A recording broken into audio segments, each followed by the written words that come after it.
So I'm gonna get straight to it. A few days ago marked the 3-year anniversary of Jerome Smith Jr. death, also known as my Bam Bam. And I just want to play the audio between myself and the attorney for the defense. This is one of a few audios of how the investigation went, and I've been saying it's corruption in that whole county for years, even when my store was there. Okay, so I just want to play this and let you know this has been going on, and the statute of limitation for murder is there's no statute of limitation for murder. So if he did it, he's gonna have company because she's gonna be in there with him. So I just want you to understand and hear the dialogue for the person that's supposed to be representing, I guess, Larry Harris. So here you go. And it's not it's raw from start to finish. Hello? Hello. Yes. Hi, it's Chris Race. I'm looking for Alicia. This is she. How you doing? Good. What's going on? I'm calling in regards for Jerome Smith. I wanted to give Wolf my number, and have him speak to me about something that's going on. Because certain things is like, just to me personally, it's not adding up. I feel like I'm giving Phil Gallagher the case, and it's like he's not using that information. It's like I'm asking, is he speaking to Stacey and Prince? And Stacey just got off the phone with me actually this morning, saying it's the first time she really spoke to him. Ironically, after I asked for Larry's jail information, so I could either write to him or have him call me. Certain questions that it let me know that he's either not communicating with him or something is going on. Because for him to call me and ask me, did Stacey and Prince buy the kids Christmas phones? Is like, if you're speaking to Wolf, you'll know that he bought them. And certain things of that nature. Hold on. We're not speaking, or Larry and Les are not speaking to Wolf, because getting up to the jail is a pain in the neck. Right. They're only allowed to see Wolf if I go up, and my schedule is killing me right now. I fully understand that. So it's like, yeah, hold on. That's before this whole COVID thing. So it's like certain things is like, I've been asking, have Stacey and Prince spoke to you guys? And it's like, I'm trying to get Marquay and Monet. And it's like, okay, I understand that they have information possibly, but they're not strong witnesses. I know for a fact once they get on the stand, prosecution is going to slaughter them, cross-examination. Marquay allegedly had, like, she sold weed.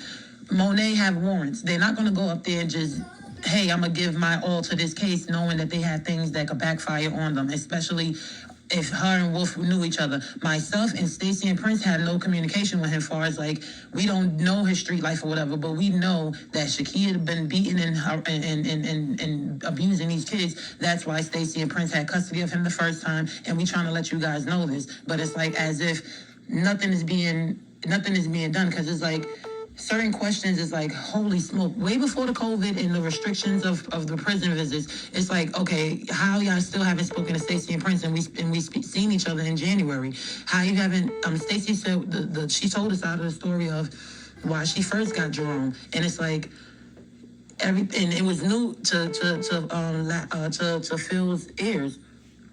So it's like certain things is kind of weary to me. So it's like, I want to make sure I want to speak to a Wolf and to see if he's getting the information that I'm giving out. Because again, to speak to Monet and Marquay, you can. I'm not denying it. I done contacted them 1,000 times. I know it's the defense job to do it, but if you get somebody that's closer, they could probably, but for whatever reason, they don't want to come up here. I understand that, including Melody. I understand that. But what I'm saying is, when the prosecution will they talk to us if we go down there? That could be an option if y'all even try to say stuff like that. It's like, I'm doing that part. It's like, well, can you tell them that I will pay? And it's like, won't you guys call them? It's certain things. It's like, Stacey and Prince would love to get flown, or y'all could fly to South Carolina and hear the story on how they had Jerome. Oh wait, they're in South Carolina? I thought they're in New York City. See, that's the thing. If y'all would have spoke to them way before this COVID thing in January, y'all would have known these things. It's like, nobody trying to communicate because y'all just trying to get Wolf on something. I'm hearing now he's charged with rape. Does that have to do with Jerome? Jerome? Did Jerome witness a rape? Did Janiyah, was it Janiyah? No. So that has nothing to do with Wolf. None of these things has nothing, and then the prosecution saying it was 4 adults in the house. It's like, I'm getting different things. None of them is relevant to why Jerome is dead. And then the thing is like, how can she possibly have a plea deal when she had to let them know about her phone records and give them the information that they need? And it's like, y'all can't even get into one of her phones. How does she have a plea deal? Like, what's going on over there where it's like, are y'all trying to, like, I don't know what's going on, but so I want to make sure I speak to him. I'm still writing him a letter, but I want to get his... No, here's the deal. You can't write him letters and you can't call him because the COs review his mail, make copies of it, and give it to the DA, and all of his phone calls are recorded. None of that is an issue to me. You can communicate with people. You can. That's not an issue. You're not listening to me. You can. You want to call him? You want to give him his number and he calls you? Great. Everything you just said would be recorded and given to the DA. Right. So I understand that. Because it will hurt our case. Because if they know that we're talking to these people, they're going to call them up and threaten them. You can't talk to them. So the DA so they could threaten people. That's no different than the streets if you threaten somebody for them You don't to think they've testify. already done it 50 times in this case? And ain't that some type of misconduct?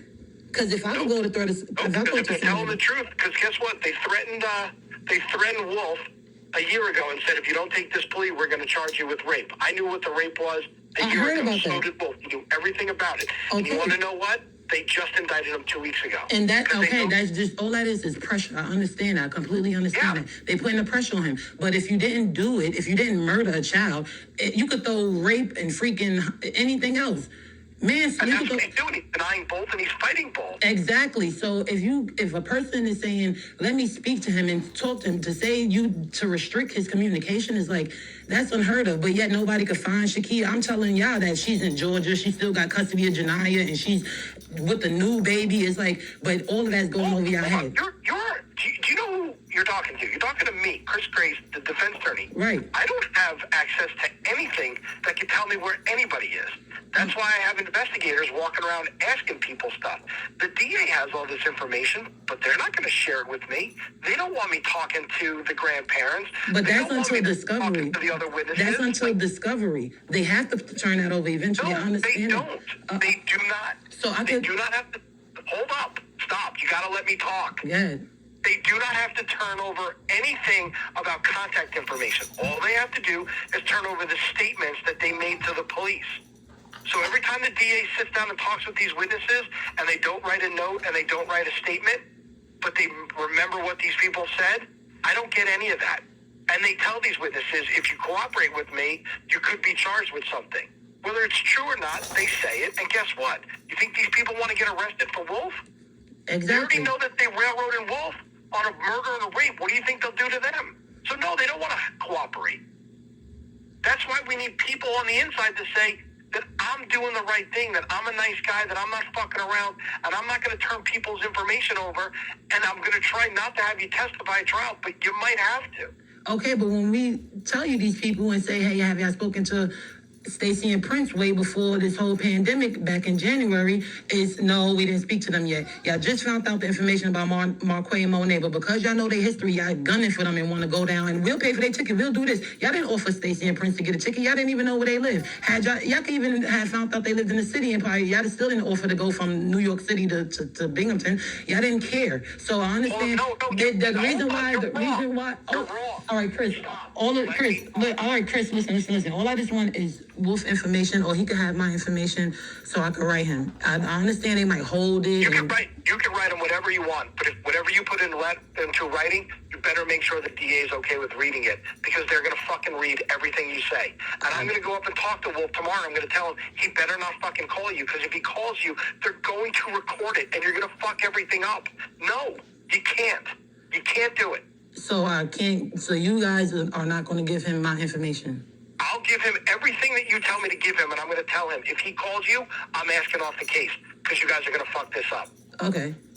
But I do want Right to now, I'm telling you that right now, I'm off the case. I will not deal with this. You guys will fuck this up. We are so close to breaking this, and you're going to talk to him on the phone about what, me not doing a good job? Then I'm out. Okay, that little thing scared you and saying you're out. You don't know what I'm gonna say to him. So, but Good. that's Give me your information. Give me your information. I'll walk it up to him. I'll get it up to him tomorrow. 917, and I want his writing information so I can write to him. 917-284-7648. Perfect. And what's his information? I don't know what his address is. You have to write it to the jail. I Don't know. write a letter. They walk up to him. So what's the jail address? You don't have a phone where you can Google it? I'm speaking to his attorney. I'm speaking to his Hold on, attorney. Ashley. How does she send a letter to Wolf? Larry Harris. Hold on, we're getting you the address. You got a piece of paper? Definitely. It is Broome County Sheriff's Department or Correctional Facility. Hold on, she's looking. Give me a second. We have to Google this. We don't have it written down.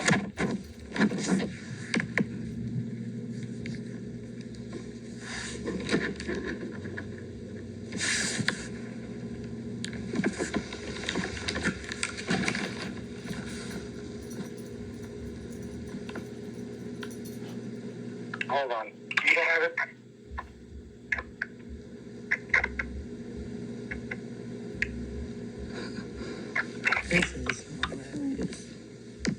It is 155 155 LT LT LT for Lieutenant LT Van Winkle DANWINKLE Drive DR Binghamton NY 13905.